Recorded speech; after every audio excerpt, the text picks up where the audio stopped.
लोकसभा चुनाव 2024 की अब तक की सबसे बड़ी कवरेज।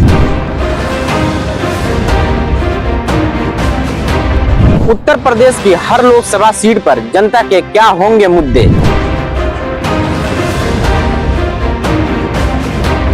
किस मुद्दे पे जनता इस बार वोट डालेगी। उत्तर प्रदेश लोकसभा चुनाव में क्या होंगे महिलाओं के मुद्दे। रोजगार, भ्रष्टाचार, कानून व्यवस्था पर जनता की क्या है राय।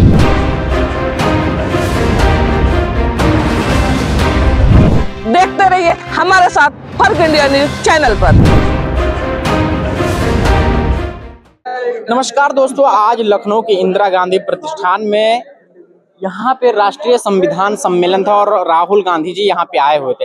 और हमारे साथ ही संविधान की अगर बात है तो हमारे साथ ज्योति राय जी हैं, जो है वकील हैं, एडवोकेट हैं। उन्हीं से जान लेते हैं कि अभी राहुल गांधी जी जो कह के गए हैं उसके बारे में आप क्या सोचे, क्या राय रखते हैं। तो राहुल गांधी जी तो बहुत बड़ा चैलेंज करके गए हैं कि प्रधानमंत्री नरेंद्र मोदी फिर से अब प्रधानमंत्री नहीं बनेंगे। हाँ, तो नहीं बनेंगे।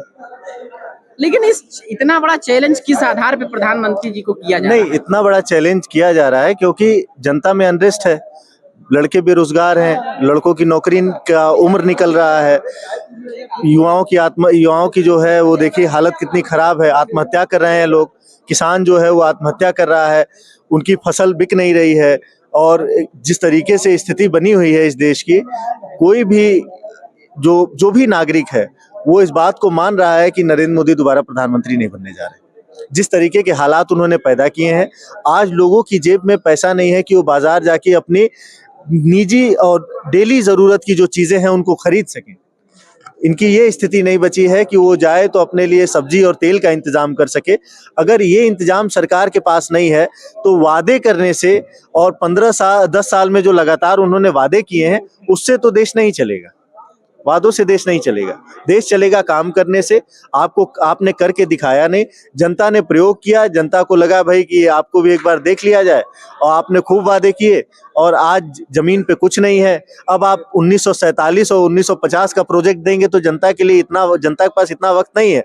वो 2025-26 में मरने की कगार पे है। अब मतलब आप कह रहे हैं कि जो विकसित राष्ट्र बनाया जाएगा वो 47 तक का लक्ष्य है, लेकिन 2025 और 30 तक जनता कंगाली के रास्ते पे खड़ी है। नहीं, 30 तो ज्यादा बता रहे हैं ना आप। आज की हालत देखिए क्या है। हाँ। क्या आज खाने का इंतजाम है? 80 करोड़ लोगों को राशन तो दे रहे हैं प्रधानमंत्री जी। यही कहना है ना कि राशन का मोहताज कर दिया है। जो आदमी अपने भविष्य को लेकर के कुछ कार्यक्रम बना सकता था, जो सोच सकता था कि उसका भविष्य ऐसा होगा, आज वो राशन के लिए लाइन में लगा है। तो 80 करोड़ लोग देश में गरीबी रेखा के नीचे चले गए हैं। ये प्रधानमंत्री जिसको कह रहे हैं, ये देश में सबसे शर्म की बात है कि देश में जीने का इंतजाम किया जा रहा है।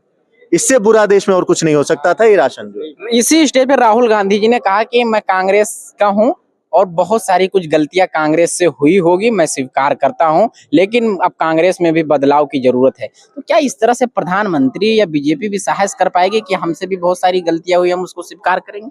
नहीं, उनमें इतनी हिम्मत नहीं है, वो कभी स्वीकार नहीं करते। अगर स्वीकार करते तो जनता उनको कुछ समझने की कोशिश करती, कुछ वो लोगों को समझ पाए होते। लेकिन वो आत्ममुक्त व्यक्ति हैं, उनको खाली मन की बात करना आता है, अपनी बात कह करके उसके बाद चले जाना है, टेलीप्रॉम्प्टर पे पढ़ करके भाषण देना है।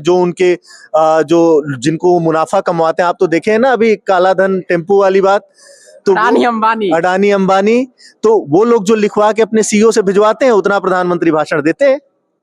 तो वो जनता से तो उनका कोई सरोकार नहीं, इसलिए वो बदल नहीं सकते। तो आप राहुल गांधी जी ने तो जो चैलेंज किया है कि बीजेपी 180 तक रुक रही है, 150 तक, आप कैसे क्या देखते हैं? मैं भी 1 महीने पहले कह चुका हूं, मेरे फेसबुक पे लिखा है 200 के अंदर, इससे ज्यादा नहीं। धन्यवाद। धन्यवाद।